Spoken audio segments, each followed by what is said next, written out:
Şəkinin ən gözəl mənzərəsini görə biləcəyiniz yerlərdən biridir. Arxada da onsuz da görürsünüz bunu. Karvansarayın yanından piyada 6-7 dəqiqə biraz dik yol qalxıb bura çata bilirsiniz. Ya da maşınla bu başlanğıc hissəyə kimi gəlirsiniz, maşınla 2-3 dəqiqəyə oradan yuxarı çıxa bilirsiniz yolu. Bura deyirlər kirişxana. Söz hardan gəlir deyib maraqlananda iki məsələ çıxdı qabağımıza. Birincisi yuxarıda kirəç mağaraları var. Oradan kirəç çıxardıblar, sonra onu yandırırlar, kəc düzəldirlər. Kərpiclərin arasına əvvəllər sement əvəzi onu işlədiblər.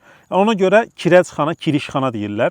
Ya da qonşu kəndlərdən gələn yollar şəhərə çatanda buradan şəhərə girir. Ona görə girişxana mənasında iki belə variant var. İndi hansı kimə xoş gəlirsə onu götürür. Biz hər ikisini məlumat olaraq veririk insanlara. Buradan da baxanda şəhərin bir çox yerindən də kərpic zavodun bacası görsənir. Burada çar dövründə tikilmiş qırmızı kərpicdən binalar var.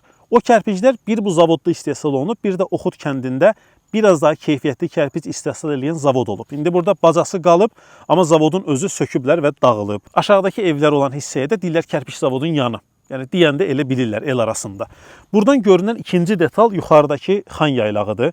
Şəkinin ən məşhur və ən çətin dağ marşrutudur. Xan Sarayının yanından 8.7 kilometr yoldur zirvəyə qədər və 5 saatı gedib çata bilirik ora. Bax orada diqqətlə baxanda görürsünüz ki, bir yerə qədər ağaclar var, sonra ağaclar dayanır. Ondan sonra Subalp çəmənliyi və Alp çəmənliyi başlayır. O xətt Azərbaycanda 2000 metrdən keçir.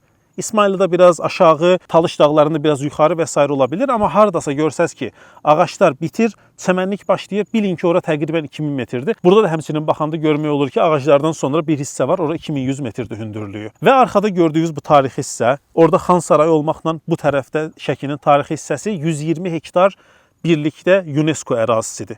Dünya irsi sayılan bir hissədir. Əgər piyada 5-6 dəqiqə dik yol qalxmaq kimi bir fiziki narahatlığınız yoxdursa, onda mütləq bura gəlin. Səhər tezdən gələ bilərsiniz o tərəfdən gün çıxanda, ya da axşam gün batanda indiki kimi belə qırmızı işıqlarla romantik bir ab-hava olur. Gəlib burada piknik eləyə bilirsiniz çəmənliyin üstündə oturub və Şəkiyə tamaşa eləyə bilirsiniz.